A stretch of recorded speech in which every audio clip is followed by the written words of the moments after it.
د ځنګل د پاچا زمري ډار. یوه ورځ یو سپي په ځنګل کې لاره ورکه کړه او ډیر په ویره کې و. هسې نه چې زمري ته په مخه ورشي او ژوند یې له ګواښ سره مخ شي. له څه مزل کولو نه وروسته په ناڅاپي ډول زمری مخامخ ورته ښکاره شو. سپي له ځان سره فکر وکړ چې بس نن مې د ژوند آخري ورځ ده او زمری به مې خامخا ښکار کړي. شاوخوا یې وکتل تر څو د خلاصون لار پیدا کړي، مګر هیڅ په لاس ورنغلل.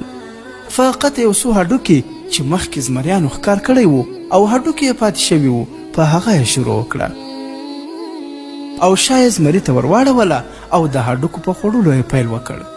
او بیا یې په لوړ آواز وویل: د زمري غوښه څومره خوږه ده، که زما بخت کار وکړي او یو بل زمری په لاس راشي نو نن ورځ به په ما باندې اختر وي.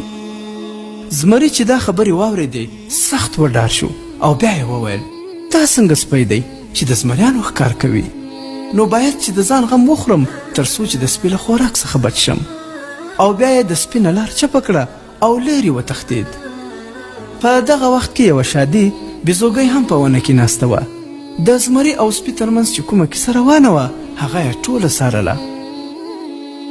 کله چې زمری وتښتېد نو بیا بیزو ورپسې ورغله او ورته یې وویل چې سپي دوکه در سره وکړه.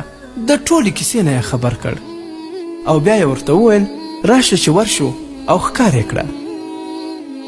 زمري ورته وویل: راځه زما په شا سپره شه چې د سپي غم وخورو، ځکه چې ماته یې دومره غټه دوکه راکړه په داسې حال کې چې زه د ځنګل پاچا یم.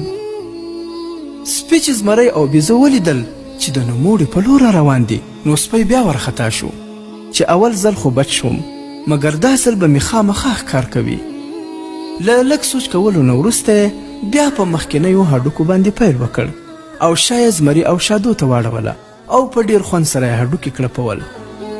کله چې زمری او بیزو ورته راورسېدل بیا سپي په لوړ آواز وویل: بیزوګۍ خو ډیره ناوخته کړه، مکمل 1 ساعت تیر شو، مګر تر اوسه په دې ونه توانېده چې یو بل زمری زما لپاره راولي تر څو چې ښکار یې کړم. دا به څنګه شي؟ بیزو خو ما سره وعده کړې وه چې زمری به خامخا درته راولم، چې دا ولې وځنډېده؟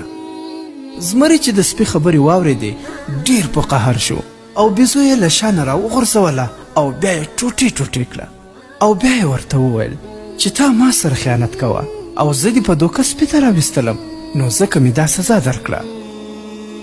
زمري بیرته پښې سپکې کړې او ځان یې ویست او په دې طریقه سره سپی 2 ځله د زمري نه بچ شو.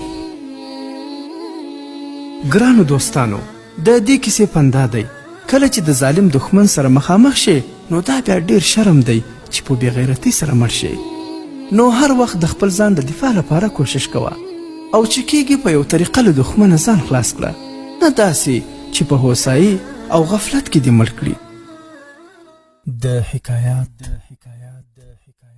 مصنوي شریف پاڼې لخوا وړاندې کیږي.